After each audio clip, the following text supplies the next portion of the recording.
Good evening, ladies and gentlemen, and welcome to episode 28, season 2 of the Standoff with Brad and Richie here on New Zealand Sport Radio. We're here live every Wednesday on Facebook throughout the season.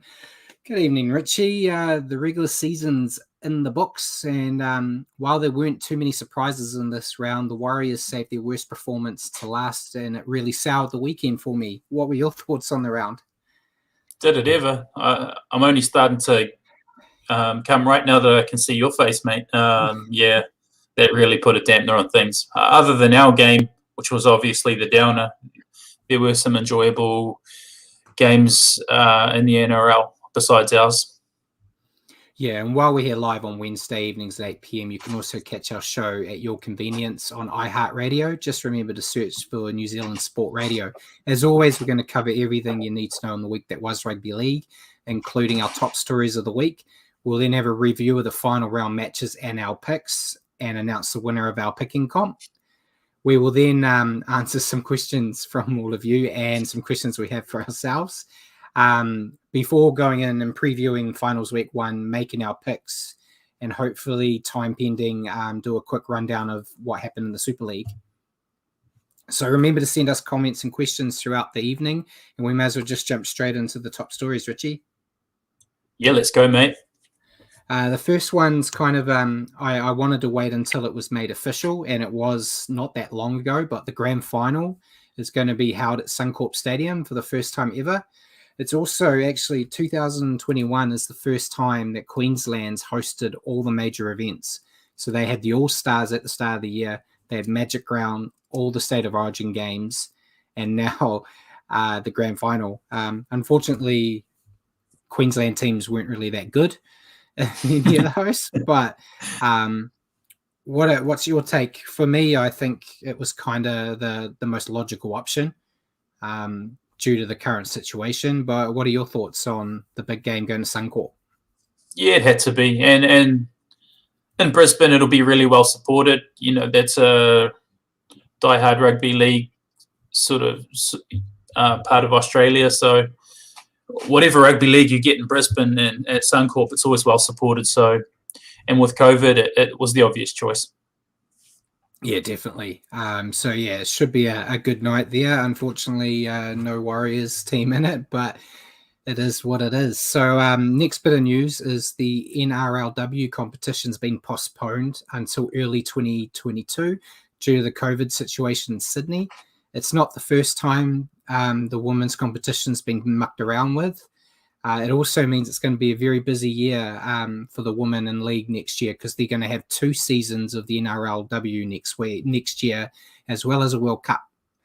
Andrew Abdo has come out and said that they're going to be re-looking at how the women players are paid and looking at giving them a bit more bang for their buck, which I think is a good move in the right direction. Unfortunately, there's been a bit of criticism that the women involved weren't really involved in the decision-making around the postponement. What do you think about making them play 2 seasons in 1 year?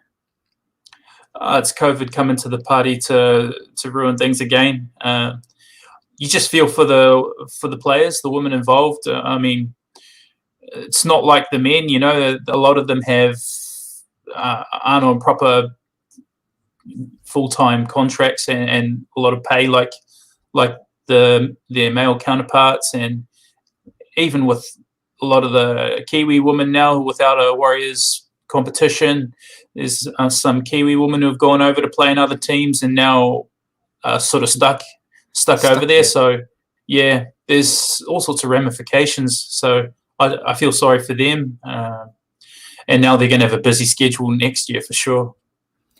Yeah, it's I feel like it's a bit of a pain and frustration, but if they're going to end up getting closer to being full-time contracted players, I think at least it's a step in the right direction. So yeah, hopefully the NRL come to the party on that front, because I think from what we've seen the past couple of years with the competition, they deliver. It's great to watch.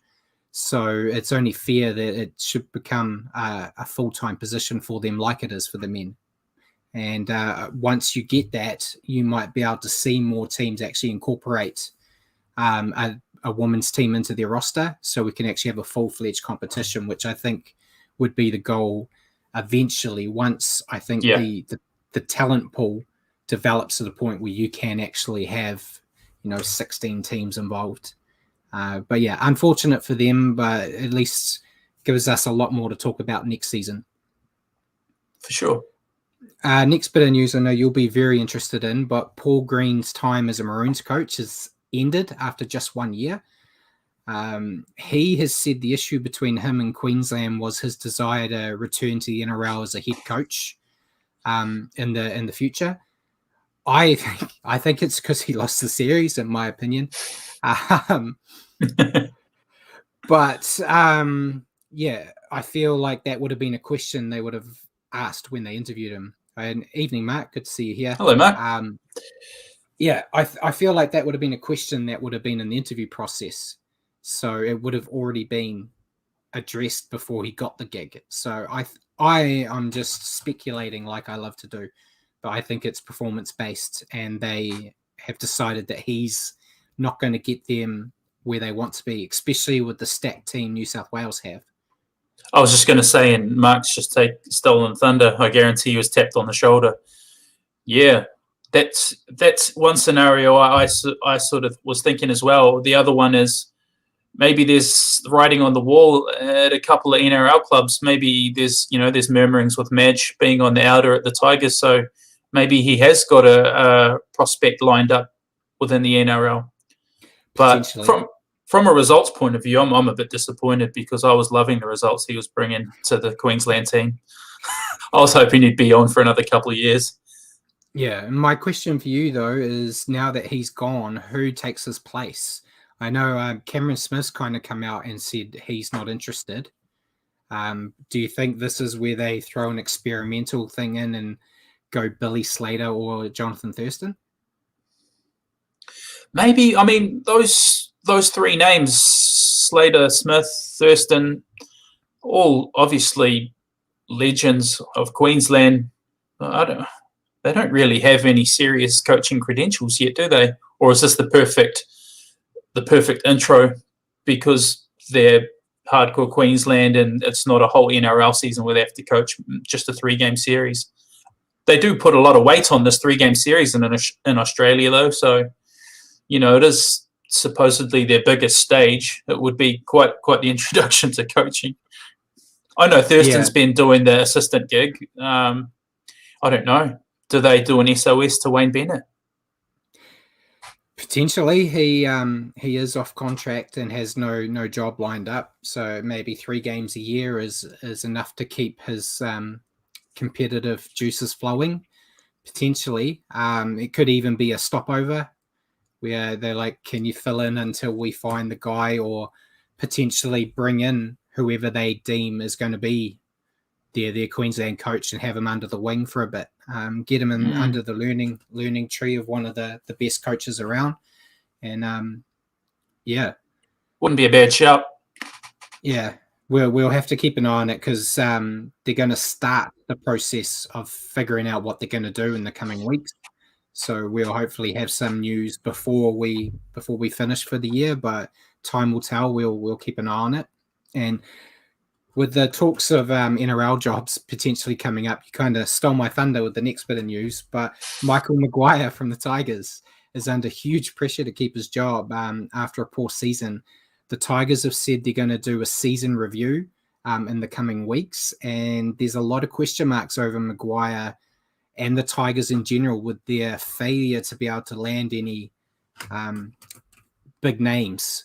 It became a running joke. Basically, any player that was off contract, the Tigers were the new Warriors, where they're like, the Tigers are going to throw an offer at them, and they didn't get any, which is unfortunate for them. But what do you think? Do you think he has a shot of staying, or do you think they're going to move on? It's hard to say. Their season really has been a nightmare. I mean, I wouldn't pin it all on him. When you watch games like their game over the weekend, we'll cover it during our reviews, but it looked like the players just gave up and had no desire. But is that on Madge or is that on the players? And the worry for them is they're going to carry out a review, but I think their problems go right up to the top. So who's doing that review? I've heard other rugby league pundits talk about it too. It's like they need an independent review on the whole organisation rather than a internal review. Yeah, I feel like it's there seems to be a lot, and the Tales from Tiger Town doco hasn't really helped me have confidence in their board or like the management above Michael.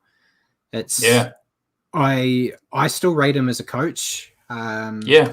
He was one that I was hoping would land the Warriors gig when the Warriors were looking, just because I like him.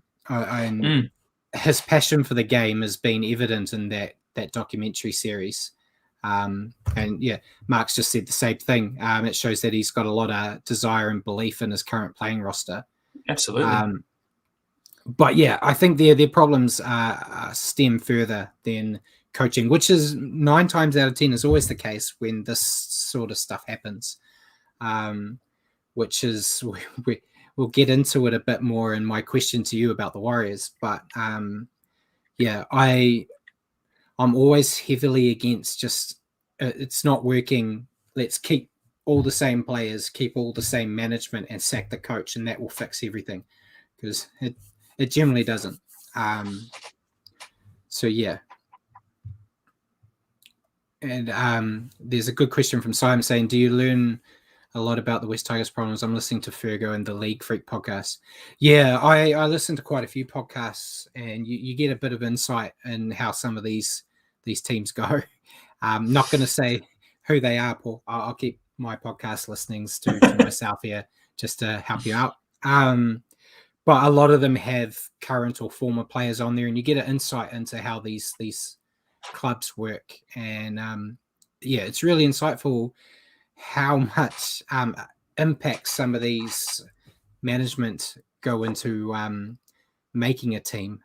If we go into the Warriors, I've let it know many a times that I think Wayne Scurra was the death of the Warriors when he was in charge.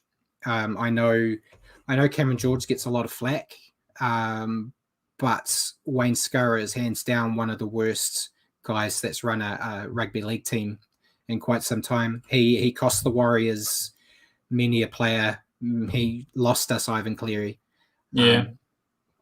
And the Warriors did the right thing there in moving him on. And but the damage was done. So it just shows how those top dogs can really mess with a team and their performance. You can't always blame it on the coach. And next bit of news, we'll get off that. Otherwise, I'll be here for hours. There was a lot of moving and shaking in teams' rosters. We had the Bulldogs and the Tigers have decided not to re-sign quite a few players. I had a list, but I'm going to stay off the list because knowing our luck, by the time we have our show next week, half of those players might be signed up elsewhere. So I'm going to wait there. But Jaden Brayley has extended his stay with the Newcastle Knights, which is a great addition for them. Yep. And Russell Packer has retired from the Tigers, played 184 games for the Warriors, Dragons, and Tigers. I thought he was always a decent player, but he had a few off-field dramas that kind of derailed his career a few times. But yeah, I'm not too sure what he's planning to do now that he's hung up the boots. He's only still very young. I think he's still 29, which is a very young time to retire. But what are your thoughts on Russell Packer? You, as a Warriors fan, had him in your team for quite a few years. Yeah, I'm an expert on props as well. Learned off you, Brad. Yeah, I choose to remember him by the good days. That he was a sort of hulking figure in our under-20s and made up a dominant front row there with Ben Matalino, and then progressed through to our first grade side and did some good stuff back in the early 2010s before some off-field things. We won't list those, but yeah, sort of tainted his reputation a wee bit. But you know, uh, with anyone retiring, I wish him all the best. And like I say, I'll remember the good times he brought to the Warriors. I still remember him and his face lighting up on the sideline when Sean Johnson set up Louis Brown in 2011 to put us in the grand final. I'll remember good times like that. Definitely, yeah. I thought he was an underrated prop. That he wasn't flash in the pan. He didn't do. He did the hard yard stuff, which is, as a prop, that's what I like to see. It's great to see, the offloads or Steve Price running 40 meters for a try. But it's all about how many hit ups and how many meters, how many tackles, all the stuff that you generally don't want to do a lot of. All the stuff you never did. Yeah, all the stuff I never did. Which is but he was very good like that. He was at his best, he was a very good workhorse, which I think I love. But yeah, there's one more. I got two more before we get into Naughty Boy Corner, because unfortunately round 25 was full of a lot of naughty boys. But there's some rumors leaking around that Chanel Harris-Tavita is rumored to test the market. His current deal comes out at the end of 2022, which means he's free to speak to other clubs on the 1st of November. Two questions. First, what are your thoughts on his decision to test the market? And two, do you see him leaving? It's taking me back to Sean Johnson, testing the open market. Perhaps. I saw him as someone that the Warriors were going to put in an effort to develop. I'm a fan of Chanel's. He cops some flack from some corners and Warrior fan community. You got a bit of a divide there where a lot of people think he's got a lot of potential, and then other corners they sort of throw a lot of flack his way. But people forget he's only a really young man, and I thought Sean Johnson coming would have been really good for his game and adding the extra strings to his bows in terms of his kicking game and last tackle options. So I'm in the camp where I hope he ends up staying. Test the open market, but then sees the light and decides to stay. But testing the open market, sometimes it means they do find a way out to another club, but hopefully not from my point of view. It's testing the market's always a risky play for both sides. Yeah. It's depending on what you're currently on. You're either going to end up, if you want to stay, end up getting a pay rise, or you could potentially be in a situation where you find out the grass isn't greener and you end up taking a pay cut. That's it's just how it is. I feel like he will stay. I think he's probably just seeing what's out there. I think it's not like we're going to hear he speaks on the 1st of November and by the 3rd of November he's signed with the Tigers, because that's where everyone goes. I think it's really gauging if there's any interest out there and testing the waters. And then I think once he's in there pairing up with Sean Johnson in the halves next year, I think he won't want to go anywhere. Especially, you think of his age, you think he, much like we grew up with the likes of Stacey Jones, he grew up with Sean Johnson. But yeah, you just never know. Mark's put in there, he's wondering if there's more behind the story. There has been a lot of rumors, as we've spoken about, the Warriors looking at guys like Dylan Brown and stuff. So they potentially might have already decided that Chanel isn't what they want to have, and they're looking elsewhere. It's complete speculation. We obviously will keep an eye on the news. We'll bug Mark, because Mark talks to Chanel all the time. So we'll try to get the news from Mark there. And yeah, Simon said Warriors should keep them. We should keep any New Zealand player, they're more likely to stay with the team. Yeah, you can't force them to stay though. If it's in his right to test the market. So if he's made that decision himself, I'm all for it. We'll just have to play it as it lies. Yeah, what Mark's saying is, I wonder that too, because in terms of being a half, he's still only an infant. he's not. You know what I mean? He hasn't had. It's not like he's had 4 or 5 seasons of first grade. If he's going out to test the market, what kind of pay rise could he expect? Nothing astronomical. Yeah, definitely. So yeah, we'll keep an eye on it and hopefully have some more news next week or later on, depending on when it develops. And yes, we'll get to him later. And yeah. It's okay, Mark. You can keep it for your show. It's cool. We know where we stand. It's fine. Before we get into Naughty Boy Corner, I got one bit. It's just a quick one, but it's a little bit of a palate cleanser because it's a bit of a nice story that started in a poor way. Obviously, earlier in preseason, the Manly team lost Keith Titmus. He passed away in preseason. Manly have decided that they're going to give his family his guaranteed contract money for this season. They don't have to, but it's kind of a nice gesture from the club, especially with, I'm not sure of his family situation, but with a lot of lockdowns and stuff, sometimes money can be a bit hard to come by. So great move by them. I know we spend most of our time talking about all the bad stuff, unfortunately. So I just saw this pop up and I thought it was a good thing just to mention a bit of good that rugby league's trying to do. So yeah, that was good news. So let's get into the bad with Naughty Boy Corner. Okay, Kane Evans and Josh Maguire have both accepted 5-match bans for their indiscretions in the final round. Obviously, Kane Evans was penalised for leading with the elbow and then for throwing his attempt of a punch again. And so fortunately for the Warriors, it means that the first 5 rounds next year, they won't have Kane Evans. And then I've also got Reece Walsh and Matt Lodge have received 1-match bans. 7 players in total received fines for dangerous or contrary conducts, ranging from $750 to $1,900.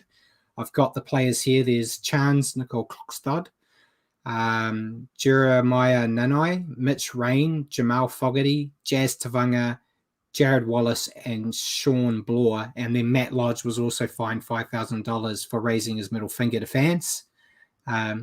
So, yeah, it's got a nice balance. We had the nice story from Manly, and then we have all of this.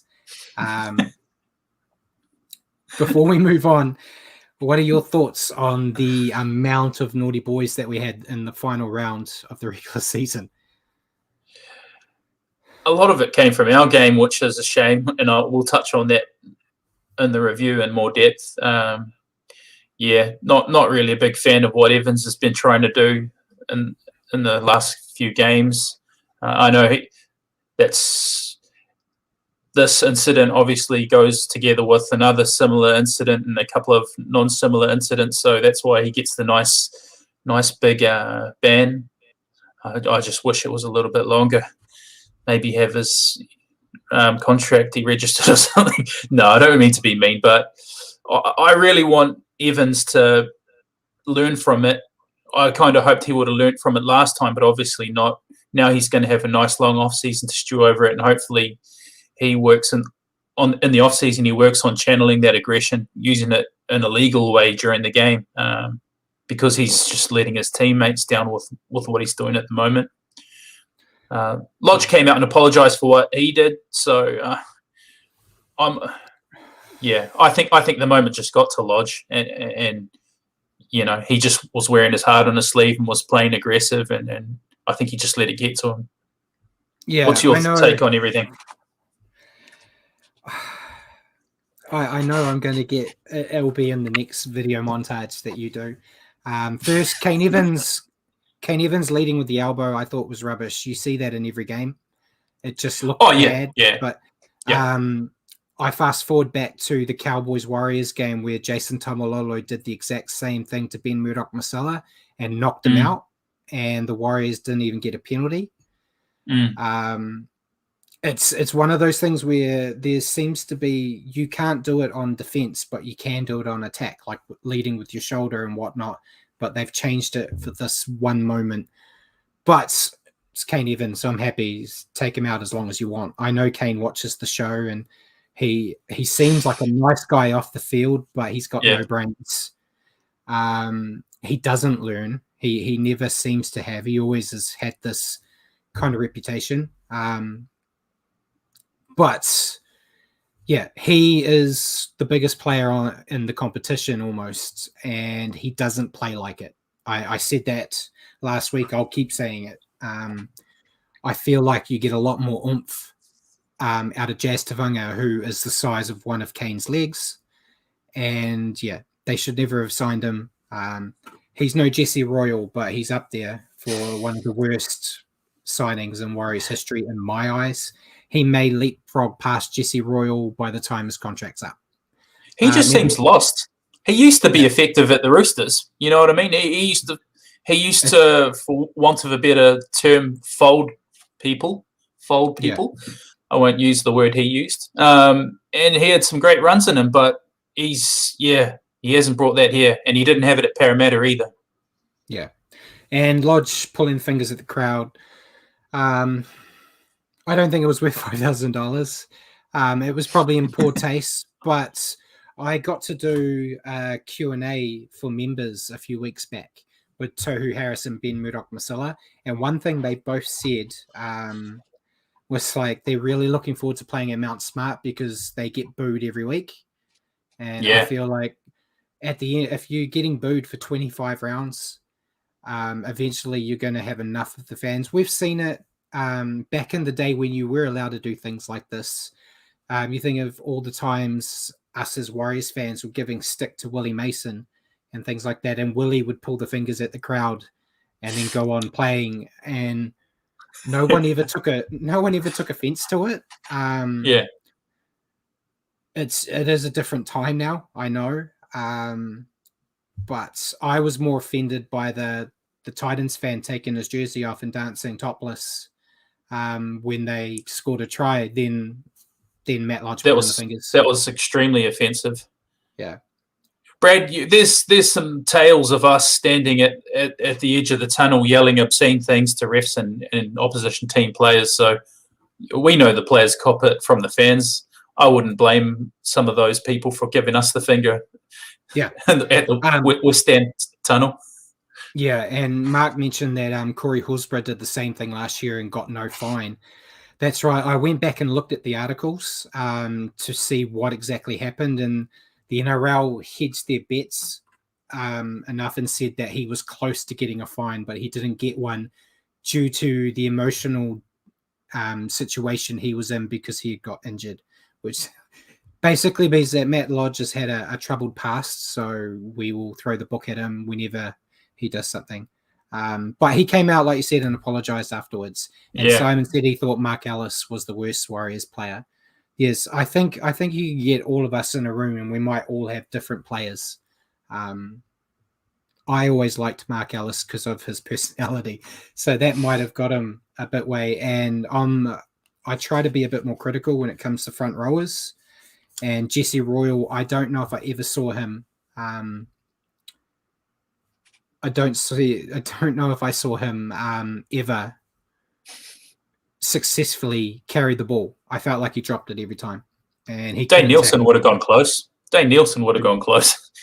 Yeah. He was pretty poor. And Mark said, Corey Horsburgh actually gave the bird to cardboard cutouts. Yeah. And it's still got criticized.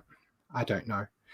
I don't want Paul flagging the Thug Life card on me anymore. So we'll move on. We'll get into the round. Thursday night, we had the Roosters defeating the Raiders 40-16. What were your thoughts on this game? Oh, they finally put the Raiders to bed. The Roosters, they put their season to bed well and truly. It's pretty dominant from the Roosters. 7 tries to 3. Thought our old boy Adam Kieran had a wonderful game. Got a hat trick and looking dangerous all night. The halves were really good. I know Lachlan Lamb was in the halves. this week, and Drew Hutchison was on point as well. He was setting up a lot of their good plays, but after hanging in initially, the Raiders didn't have a lot of answer for the Roosters, and it was a big turnaround from where they were against us. Well, they weren't great against us the week before either, apart from the second half. But yeah, I think this game showed this was more of a reflection of their season and showed they didn't really belong in that top 8 this year.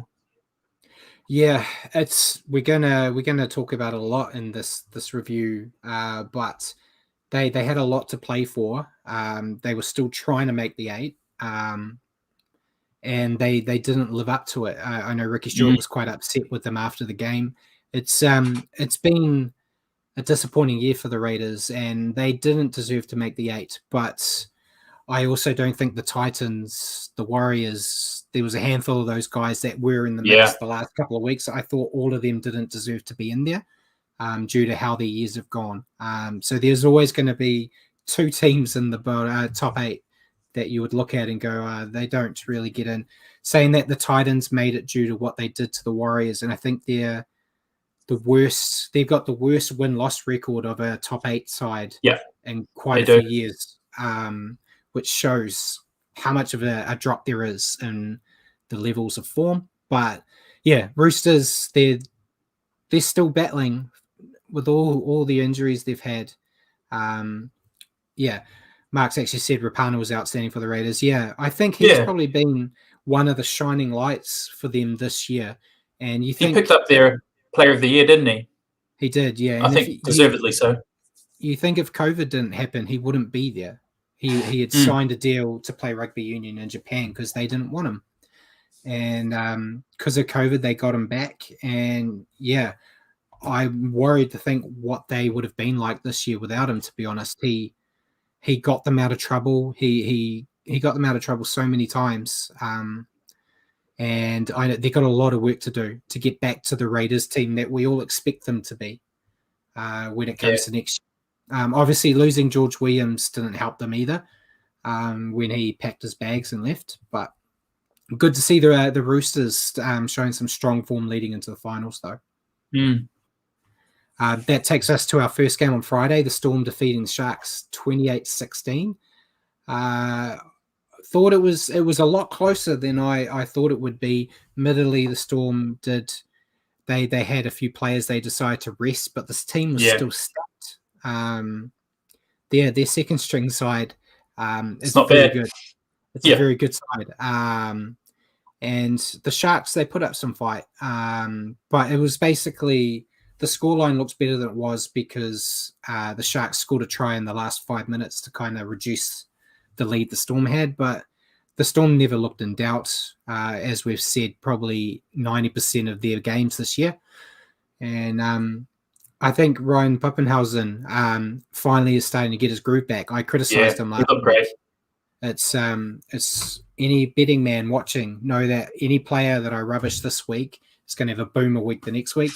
So he made me put my money where my mouth is. He played really well, and it's all about building. Once you're in finals, you just got to get that level and find a new step every week, and the Storm are naturals at it. And I think, I don't know if there's anything else I can say, so I'll let you take the floor.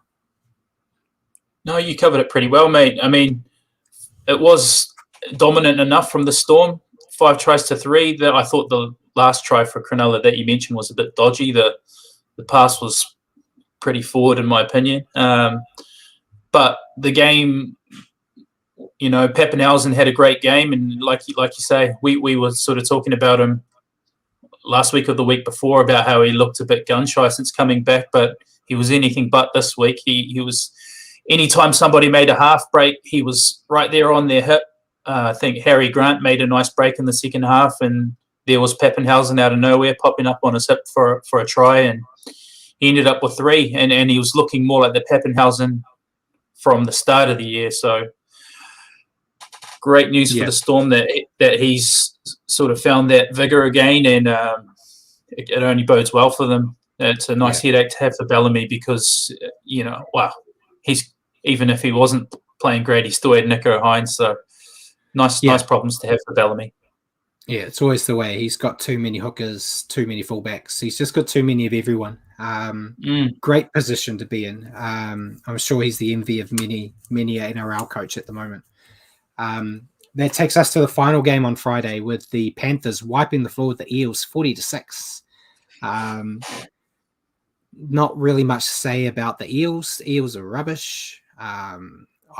They're pretenders. Out of all those teams in the top 8, they're probably ones that are sitting there very, very thankful for an easy run at the start of the year. Otherwise, I don't think they would have made the 8 if they had some of these games at the front end of the season.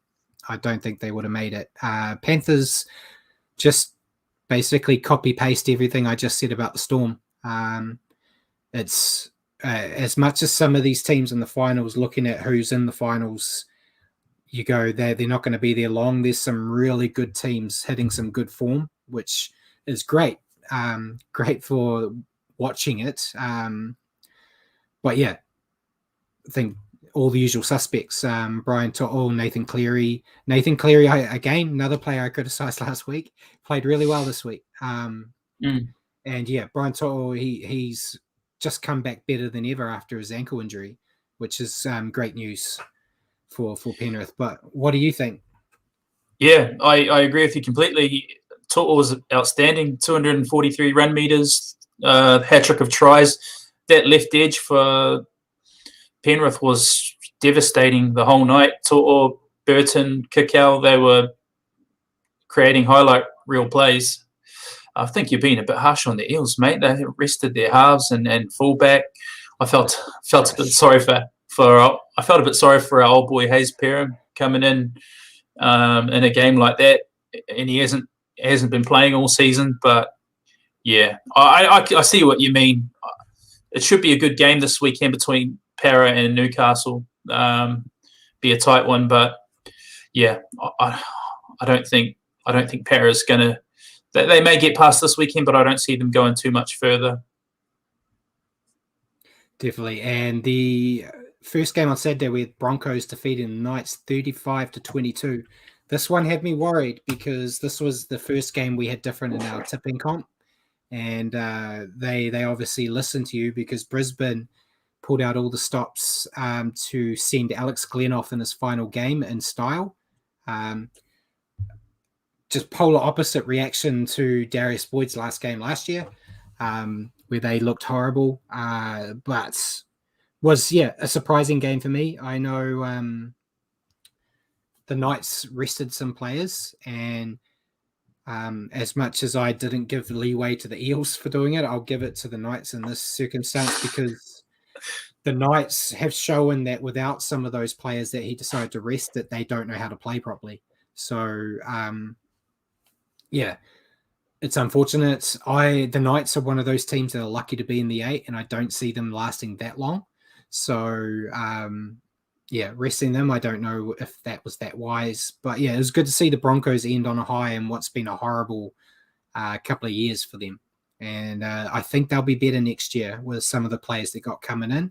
But yeah, good to see them end the season on a high. I wish our team did the same. Absolutely, and they've been improving the last half of the season. They've shown a lot more. Yeah, and I think Milford again was really good this week, and he was at the forefront of a lot of their good things. Scored a try, had some try assists. Tessie New at fullback looks to have cemented that spot for me. I think he had a double this weekend as well as last weekend, so he's got a couple of doubles in a row, but he just looks really dangerous. It was pretty convincing. I'm not like you. I kind of hoped that they would have another season or two right down bottom. I've got a bit of a family rivalry where my dad likes the Broncos, so I quite enjoy seeing them not do too well. But they look to be building quite nicely for last year. You throw Adam Reynolds in and a couple of others that they've signed in. I think they won't be struggling as much as last year or this year. I think you'll find, in my opinion, you'll find they'll be pushing up towards the top 8 and, hopefully looking to be back to where they should be. Yeah, definitely. And the next game on Saturday, we saw Manly defeat the Cowboys 46-18. I'll let you start this one.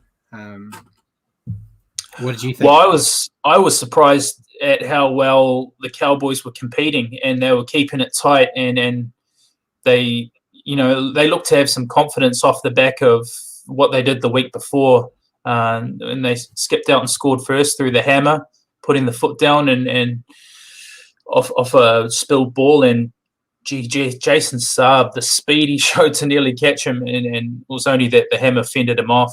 But the Cowboys were playing really well, and I thought Jordan McLean was showing a lot more than what he has over the past year or two for the Cowboys.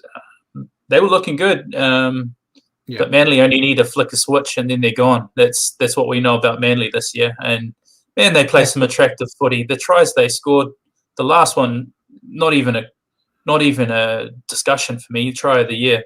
The audacity to run for Garrick to run from his dead ball line and set that up when they already had the game well and truly in the bag.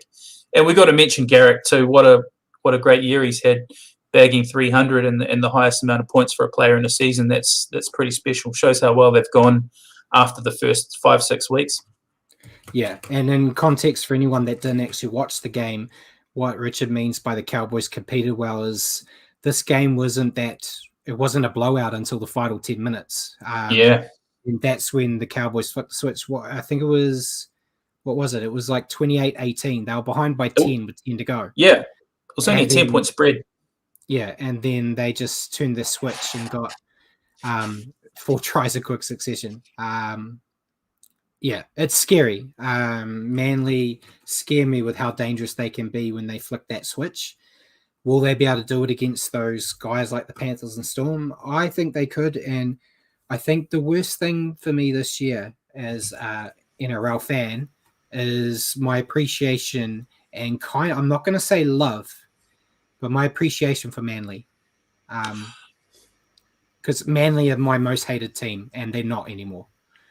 And that scares me as well. I've really grown to be affectionate for this team. So just to clarify, guys, it was with 10 minutes to go, it was 18-24, so a 6-point game. Oh, okay. Yeah. And then on 70 minutes, we had 4 tries, 3 of which were converted in the last 10 minutes for the which made it blow out.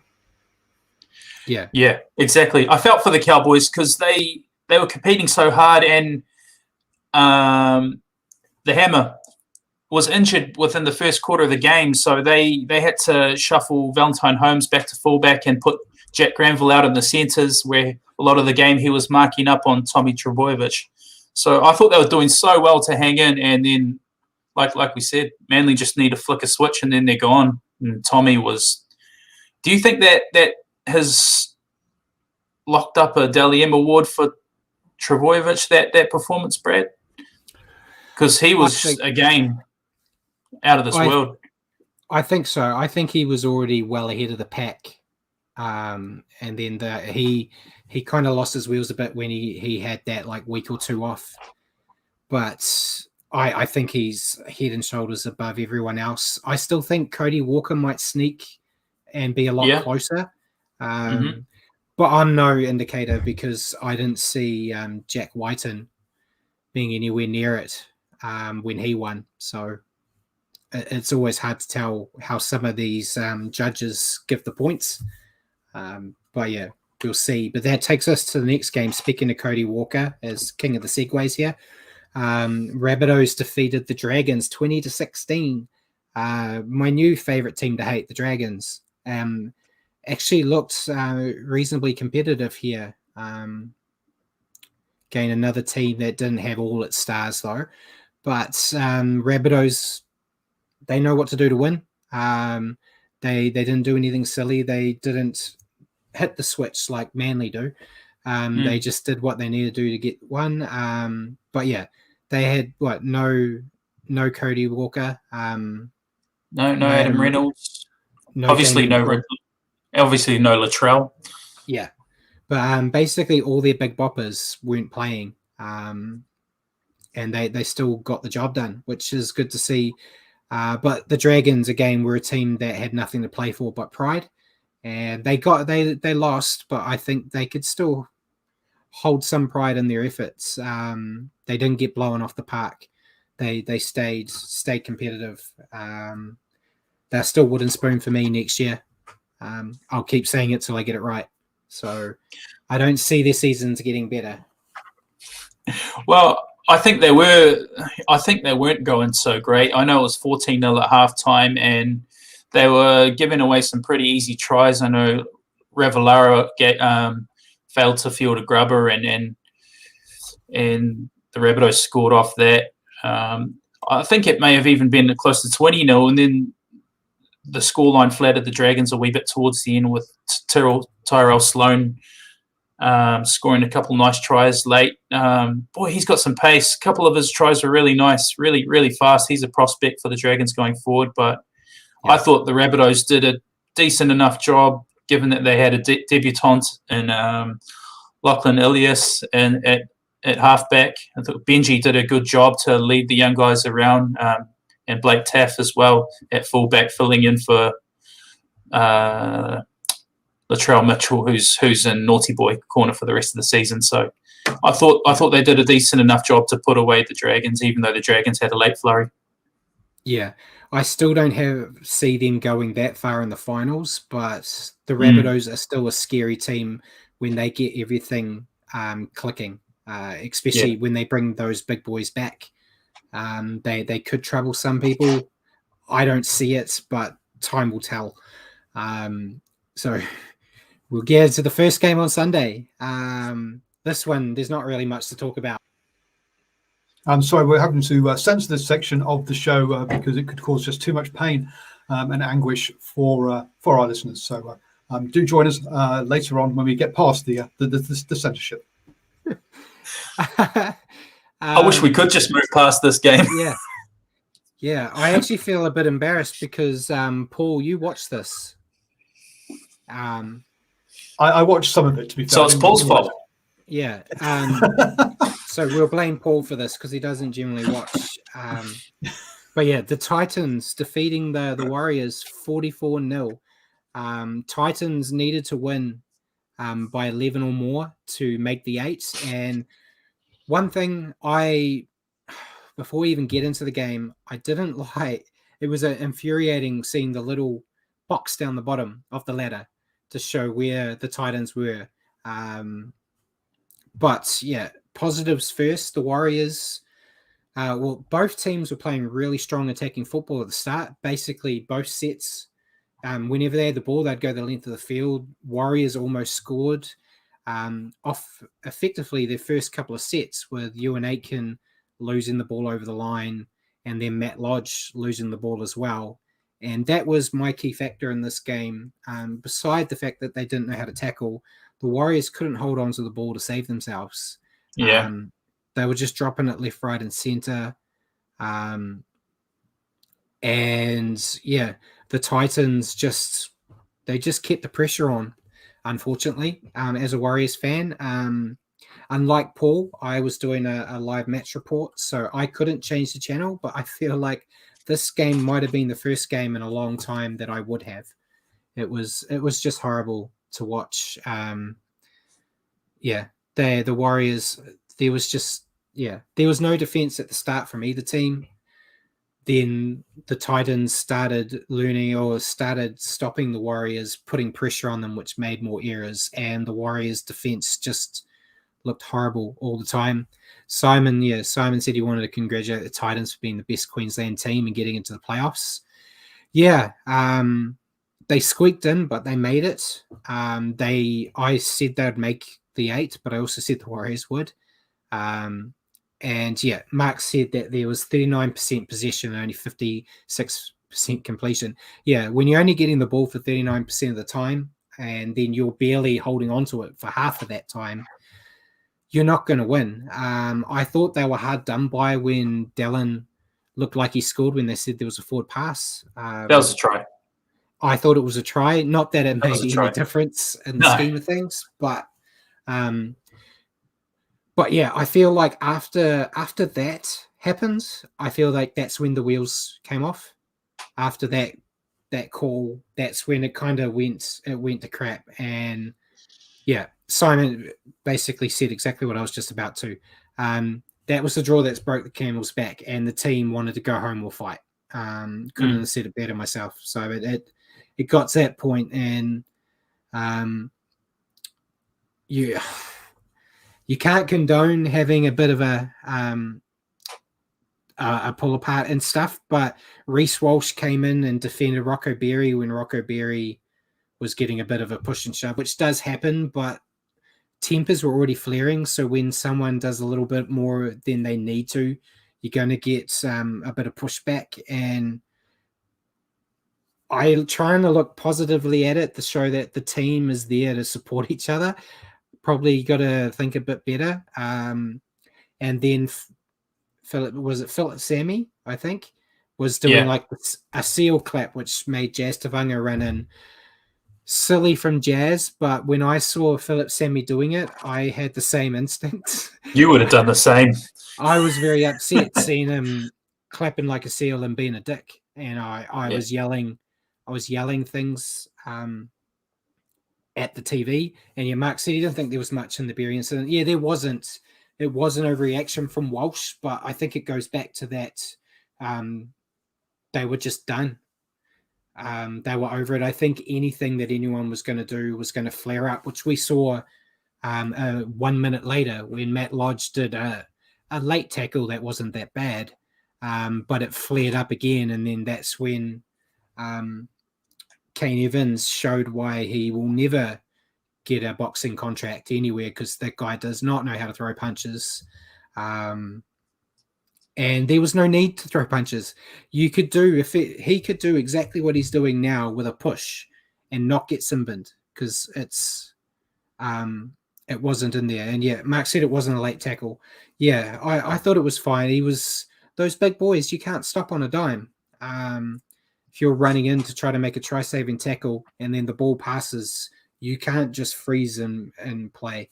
Again, that's my take on it. But yeah, horrible way to end the season. It really put a dampener on my week, my year, my life. But you're in the chat book. Well, I was just going to say, look, that late tackle. I mean, I said when we were on our Facebook Messenger chat that if he hadn't been running around trying to put late hits in and trying to rough people up and looking for a card, he probably would have got away with that one. But because he had been asking the referee to get to card him, it was the referee was looking for it. Yeah, but yeah, it's unfortunate. But yeah, what did you say before we move on to the last game, Richie? Are you okay, Brad? This year's been brutal on me. I mean, what can you say about it, mate? 8 tries to 0. Mark already touched on it. 56% completion. I think it was like 16 sets out of 29 completed. You'll never win a game like that. 9 line breaks to 0. It's about as dominant as you want. And I think Jaden Campbell, it's been talked about a lot. He's a lot of promise with him, and he was outstanding. Fafita, we've sort of asked questions of him during the season, you and I, Brad, but I think he got a double, which put him up to 17 tries for the year, which is most by a Titans player in a season. So it's not half bad, actually, for Fafita when you look at that 17 tries for a forward. That's pretty good effort. I think we just, like Mark pointed out as well, frustration. I think we dropped our heads, and that was what was most disappointing for me, is that we dropped our heads, let ourselves do silly things, which put us down to 12 men, and it was 11 at one point, wasn't it? It was 11 at one point. You should never be in that kind of situation in a game, and that's what was most disappointing for me, was how we deteriorated and just let ourselves succumb to that level. And it was embarrassing as a fan, to be honest, to get held to a donut in the last game. On top of that, it leaves a sour taste in your mouth for a whole off season, and I hope the boys stew on it and come out firing next year because of that. Yeah. So yeah, we'll strike it, and that never happened anymore. And we'll go on to the last game of the round, which was another blowout, 2 blowouts, and 2 teams held to 0 on the final 2 games of the season, of regular season, with the Bulldogs smashing the Tigers 38-0. This was the one game we both got wrong. So I didn't see this coming. I know I thought the Bulldogs might be competitive against the Tigers, but I didn't see this type of performance. And Nick Meaney, who is leaving the Bulldogs, was a standout. He really wanted to end his time in a Bulldogs jersey on a high, and he did that. And a lot of those players, knowing they were playing their last game as a Bulldog, really stepped up. You had Will Hopewadi, Dylan Napa, Sione Katoa. I don't know what to say about the Tigers. They had a couple of injuries, but they just were bad as well. They didn't know what they were doing with the ball in hand. But what did you think about this? I think you saying they were bad has been kind, Brad. I thought they were woeful. Mark in the comments there has used the word pathetic. I think he's pretty much on the money. 38-0 to a team that has won 2 games all season. I think this game also, after that scoreline, it means the Tigers actually conceded more points this season than the Dogs too.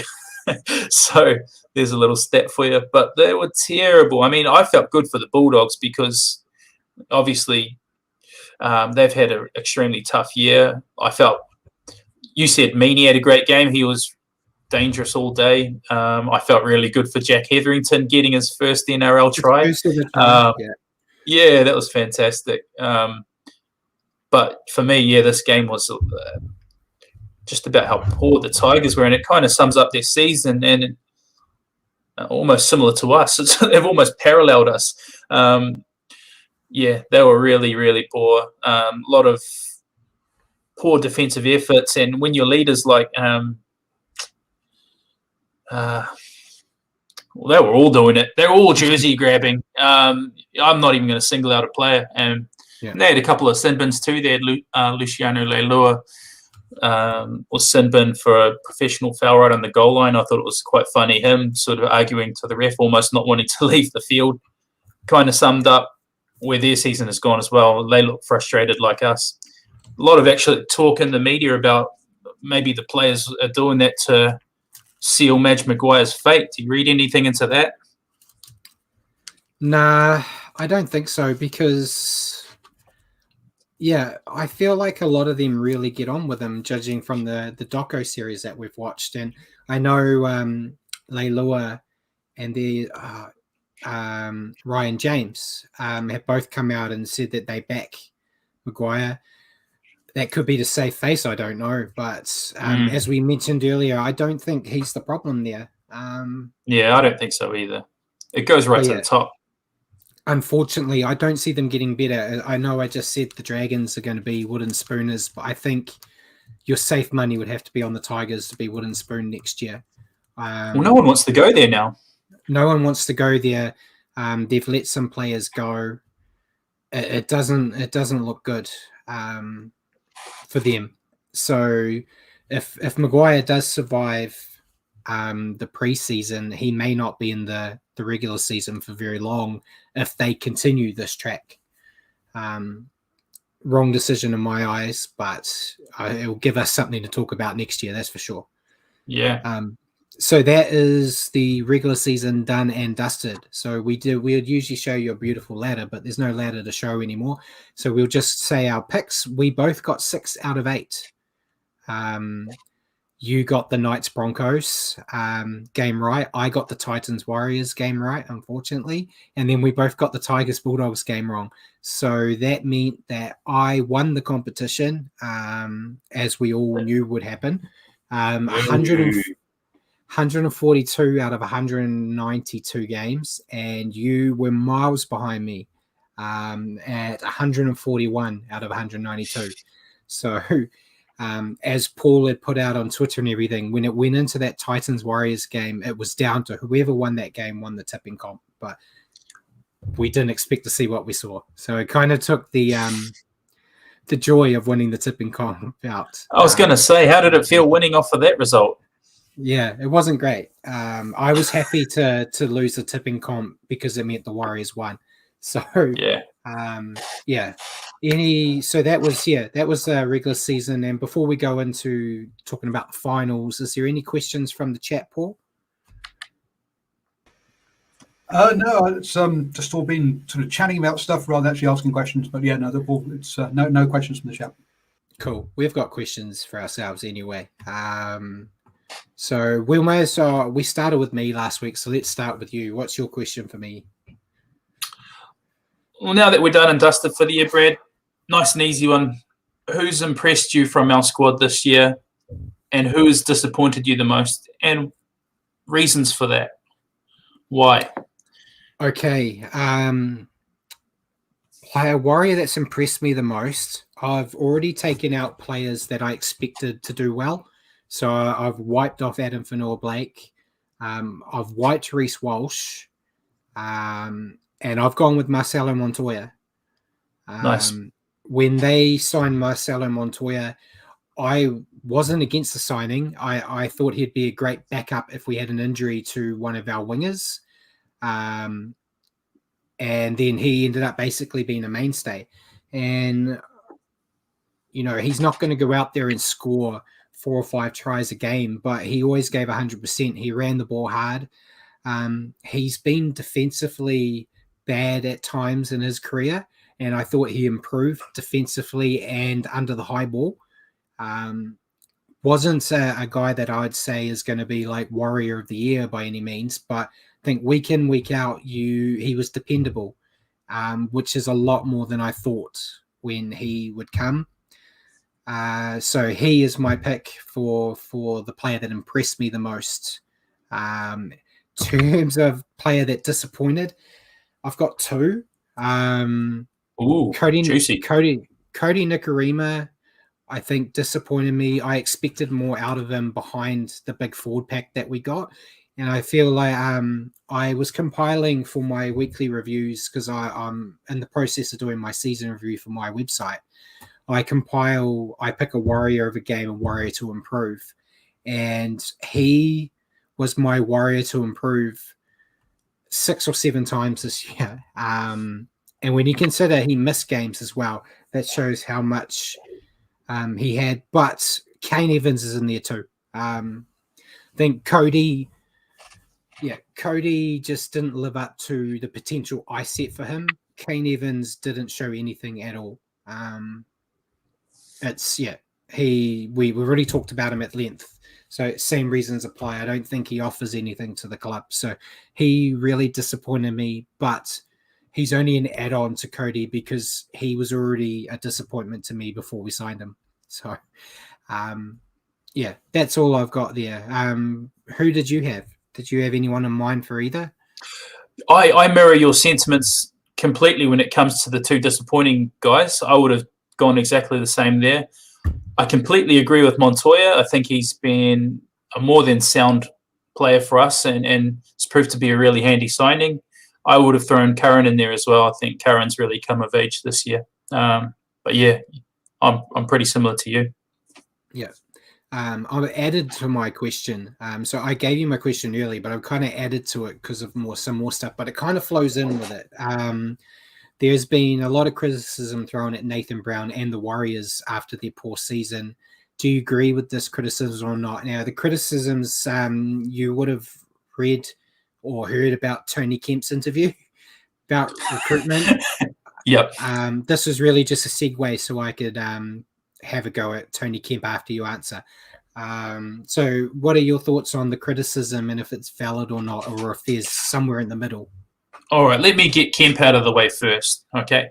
I think Kemp has a bit of a chip on his shoulder when it comes to the Warriors organization since he got fired as coach. That's just my opinion. I may be way off the mark, but he always comes across quite critical over certain things to do with the Warriors and Warriors decisions in the media nowadays. I think he's way off the mark in terms of recruitment. I don't know. I think he had a pop at our recruitment. I think our recruitment's been quite good. Yeah. I think he had a pop at Egan, and Egan's been sound. He called Egan a defensive liability when I think he's top 10 in NRL for tackles made, and his percentage is really high too. So I think I've got the stats here because I There you read go. the interview and then I decided to put in my counters. I know he won't want to have a debate with me. He's a coward, but he said that Wade Egan can't tackle. He played 20 games for the Warriors this year, made 818 tackles with 46 missed. 46 sounds like a lot, but he actually ended up with not percentage-wise. 94.7% tackle efficiency rating. Exactly. Putting him I think he fell below the top 10 in the end. Was it below? He's still up there. And he talked about nepotism, saying that Peter O'Sullivan's signing his son-in-law and signing his son to the club. I agree that doesn't look good, but that doesn't look good if those players are coming here earning millions of dollars. They got Matt Lodge, who was like a 900,000 year player, for half that. They got Sean O'Sullivan here on minimum wage. So that's not nepotism. That is maybe giving you a leg up. But Sean O'Sullivan, I think, has filled in quite well as a backup half, which is what he is. 100%. It's nepotism if you bring him in $1 million a year and say he's our starting halfback every week. That's nepotism. Tell me that Matt Lodge signing's poor. That's a great signing, even with what happened on the weekend. They try to point out all the suspension stuff. I still think he's a good signing. He's got to toe that line more. Obviously, he's going to get. It's like Jack Hetherington. If you stick a toe on the line, you're going to get pinged. But we know that. But he is good money. He criticised the club letting Isaiah Papali'i go. He decided to go. They did offer him a contract. He didn't want to stay. Mate, could they have done more to keep him? Potentially, but in my opinion, the way he performed in his last year as a Warrior, I wanted him gone anyway. He has bounced back and playing really well for the Eels, but he wasn't playing great for the Warriors either. So, but yeah, I've taken over your question. Go back to it. You're doing it very well though, Brad. I agree completely. I think Kemp, I'm not going to give him any more airtime because I think what he's saying is just rubbish, just salty rubbish, and he's way off the mark. Any other criticism towards the club, Nathan Brown, this year? I mean, it's hard to defend because we missed the 8, and look how we finished. You do throw in some factors. This is our second year away from home. We had a lot of injuries, not quite as bad as the Roosters, but not far off. And we very seldom this season could we settle on the same playing squad twice in consecutive weeks. Our squad was chopping and changing week by week, whether it was injuries, suspensions. So there are some factors that made it hard for us, but at the end of the day, it's all results and missing the season again. And I think now we've made the finals 1 year out of the last, since 2011, and that's 2018. Yeah. It's hard to defend. And I'm not of the opinion that you sack Nathan Brown right away because he's only had one season with us. And like I say, he's had a lot of factors that have made things difficult. I think you give him another season, have a nice strong off season. Hopefully next season our injuries aren't as bad and see how we perform then. If we're talking the same discussions this time next year, then you start having a hard look, I think. Yeah, what do you reckon? I think my biggest criticism for Brown has been some of his selection choices. Kane Evans, for a big example. Kane Evans, after that game where he got sin-binned twice, that should have been the last game this season for Kane, but then he brought him back. But you can't. I don't like throwing the baby out with the bathwater. That's been the Warriors' biggest problem. It feels like they get a new coach every year. You can't get better unless you set a platform and build on it. if you keep taking that platform away, it doesn't look good. And yeah, so I just looked at the table for last year. They finished 10, and they finished 10. Yeah, I think there are criticisms, but I think the Tony Kemp stuff was off mark. He lost me when he said recruitment has been awful, because I look at if you look at who they recruited this year, they had Adam Fanor-Blake, Matt Lodge, who have both done well. They got Reece Walsh. Josh Curran was in recruitment this year, but Marcelo Montoya has done Sean well. Sean Johnson for next year. Dallin Watene-Zizniak has done well as well. So the only one out of the recruitment pool that has done bad is Kane Evans. So recruitment's not that bad. There is a lot of work to do. We can't just gloss over that fact, but let him have a decent run at it. You also put in the fact that they had preseason separate this season, which probably doesn't help. A lot of the players didn't even deal with Nathan Brown for the first couple of months because he decided to come to New Zealand and be with the New Zealand talent before going back over. But they're going into their third year away from home, and the excuse of being away from home was starting to wane. So essentially, you're going to have basically the entire squad has been based in New Zealand, in Australia. A lot of the players that have left were New Zealand-based players. There's only a handful that have a home base in New Zealand. So that is going to wear thin, but you got to give them a chance to build something before you take everything away, in my opinion. We'll see how positive I am if this is where we're sitting this time next year, though.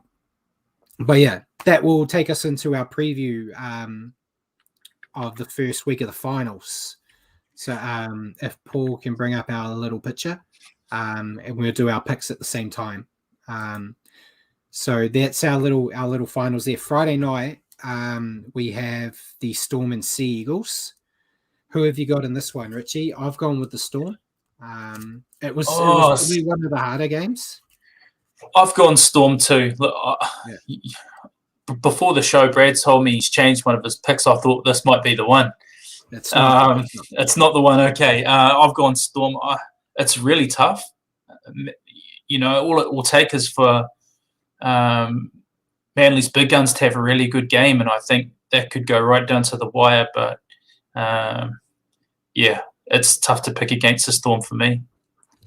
Yeah, same here. I think Manly, as we said, they can be dangerous to anyone, but I think that they're going to lose this one here, and I still see them going deep. But yeah, next game we have the Roosters Titans. I've gone with the Roosters.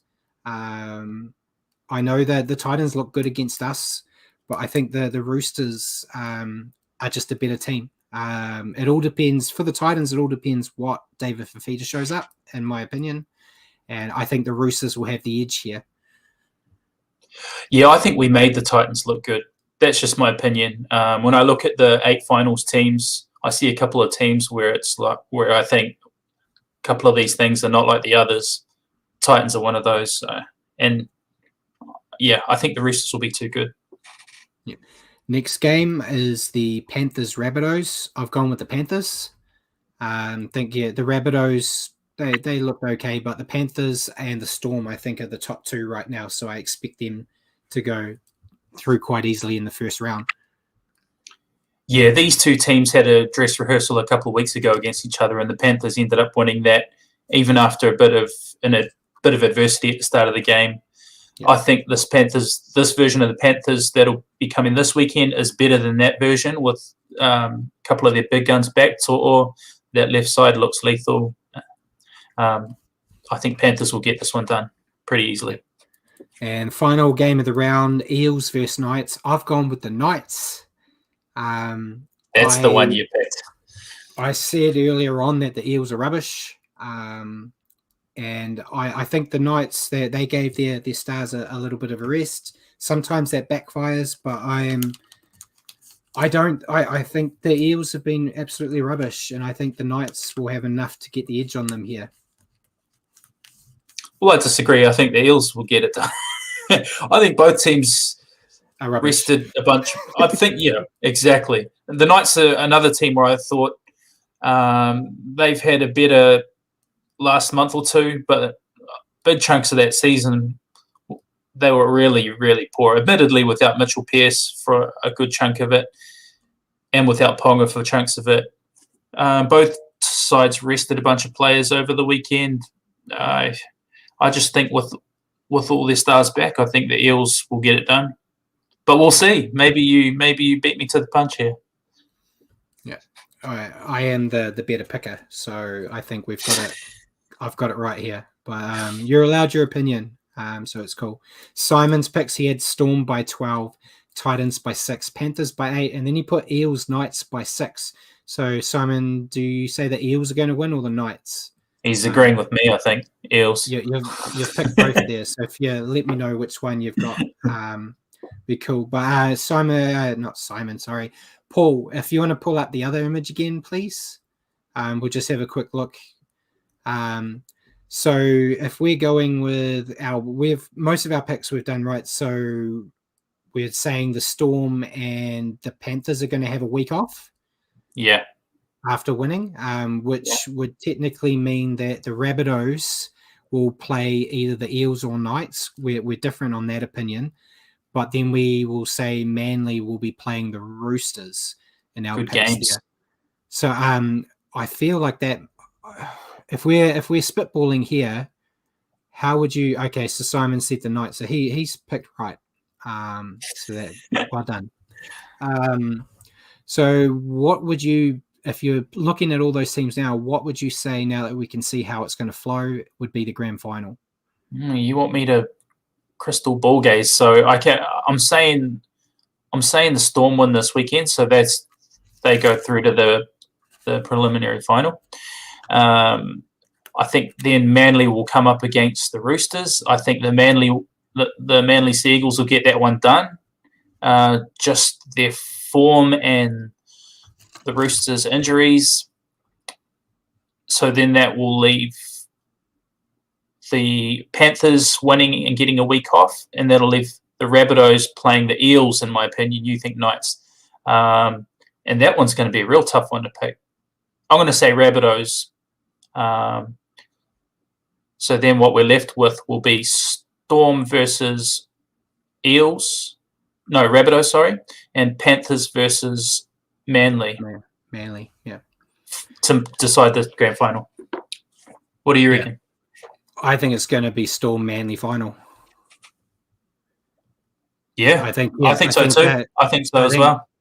I think Storm and Panthers will get their week off, and then I think Manly will beat the Panthers and Storm will beat the Rabbitohs. Well, I think Manly versus Panthers could go either way. Put it that way. Yeah. I'm just pulling my prediction out now. I think the Storm are home and host for the grand final. You never know, but if I were to hedge a bet, I'd say that they would be a certainty for the grand final. It's just going to be a toss of a coin between Panthers and Manly. Yeah, and Simon asked a question saying, "What do we think of the revised, like the system, the McIntyre or the McKinnon?" Either way, it always confuses me. I'm very basic as a front rower. I like the idea of there being 8 teams, and then it's just quarterfinals, semifinals, finals. None of this week off switching. Just have 1 versus 8, 2 versus 7, like that. Winners go through, losers go home. I don't like second chances. Like 2 teams that lose the first week get a chance the second week. It pushes it, makes it a bit longer. It's cool, I guess. But what did you think? I like it. Yeah. Generally, the teams anywhere from sort of 6 down to 8 are the first teams to lose anyway, and then they're out. But yeah, I think it's cool. I'm a fan. Yeah, Simon C does like the idea of awarding the top 4 teams. Yeah, I agree. It is an award for getting it, but yeah, I don't like awarding people that lose. I don't know. It's just me. I think if you lose, you should be gone. But we've never, I feel like we've never really been in that position as a Warriors fan. Well, the teams in the top four that are losing to the best teams anyway. So exactly, yeah, it's Yeah. better that in that way it's better this way where it's the top four playing each other, because Yeah. before it used to be like you go back to when 1 versus 8. when 1 versus 8 when the Storm lost to us and we won. Yeah. In that effort, Melbourne should have been gone. You know, if you lose to the worst team in the playoffs, you should just be eliminated. But yeah, it's I understand it in that sense. So yeah, that's our picks. We're all the same bar the last game. So we'll at least have a leader going into the second round. Finals tipping is a new competition, so we start it fresh. So Richard has a chance to redeem himself. And yeah, before we sign off, we have gone a bit long again. I'll just quickly cover our Super League news. So the Catalan Dragons, as Simon mentioned last week, had a chance to win the minor premiership. They have done that now after their Golden Point field goal win against St. Helens. They beat St. Helens 31-30, but they were trailing 30-12 in this game before they surged back in the second half to draw level to go into extra time. Great game to watch. James Maloney with the field goal to get them the win and seal the minor premiership for them. So that was great. In terms of the rest of the games, though, we had Castleford defeated Salford 29-18. The Catalan St. Helens game, which was 31-30. Another 1-point game with Leeds defeating Hull FC 25-24. Wakefield defeated Huddersfield 30-18. Warrington, unfortunately, defeated Wigan 10-6. And then Lee, unfortunately, continued their track of getting smashed, losing to Hull KR 44-6. So it looked like some quite interesting games there. It's, great for Catalans to get the minor premiership. Simon's mentioned the first non-English team to win the minor premiership, obviously being a team set in France. So it's great for them there. I'd prefer it if it was Wigan myself, but I can't have everything. But there's some good matchups looking at it for the next round. We've got St. Helens versus Leeds, Hull FC versus Wigan, Warrington versus Salford, Catalans versus Huddersfield, Hull KR versus Castleford, and Lee versus Wakefield Trinity. Simon said the French team in the English second division is also has won the minor premiership. So there's a big chance there's going to be 2 French teams in Super League next year, obviously with Lee looking destined to be relegated after having their first year. Before we sign off, there's actually an interesting question. You, Richie, we're both Counties Manukau boys. Yeah. When they brought promotion relegation into the NPC, we're getting into rugby union here, but there is a reason. Don't run away because I'm mentioning rugby union. When they brought the promotion relegation in, you saw counties kind of get slaughtered. They would get relegated, dominate in second division, but then start losing all their players because their players don't want to play second division, and then they would get a chance to go up, and then they would come down again because they didn't have the players. Do you see that promotion relegation hindering the Super League? Like, you'll have a team like Lee who get their chance, get slaughtered every week, then get pushed out again. And then you get like this French team, if they come up, will they get slaughtered every week? And then you just have like the 2 teams switching all the time and potentially not being able to get a marquee player to come to your team, knowing that you're potentially going to be dropped straight away. I think you're not addressing the elephant in the room. Canterbury's robbing all of Counties Manukau's players. We're not getting into that. I don't mind promotion relegation and certain competitions. Adds a bit of excitement towards the end of the year and a bit of extra incentive if you're down the bottom of the ladder to keep fighting hard. So you see the NPC, you also see it in football, English Premier League. If you're right down bottom, it's a guaranteed way to keep fighting hard so you don't end up relegated. So in that sense, I don't mind it, but I see your point. I see your point. Not a lot of people want to stick around to play second fiddle competition. Yeah, and Simon's mentioned that UK promotion relegation is part of their culture. Paul might know a bit more about that, being one of those Northern Hemisphere people. But the second French team does have a £2 million salary. That's actually probably the only fully professional team in that second division. But he is also against promotion relegation in the NRL. Yeah, I don't think it would fit in the NRL. I don't see it working at all. So yeah, I don't see it ever coming there. But on that note, we will wrap it up. We've been talking quite a bit. We won't be able to vent about the Warriors as much next week because the Warriors aren't involved in the competition anymore. But I'm sure they'll still pop up in the news. So there'll be still some Warriors talk, I am sure. But anything else you want to add before we sign off, Richie? Just thanks to all the viewers and thanks to the man behind the scenes throwing up all the thug lives for his hard work. Thanks, Paul. See you guys next week. Yeah, so ladies and gentlemen, thank you for tuning in and joining us tonight on the Standoff with Brad and Richie. For your weekly update on rugby league, tune into our show next week at 8 p.m. on Facebook, or go onto iHeartRadio and search for New Zealand Sport at your convenience. Thank you, everyone, and good night.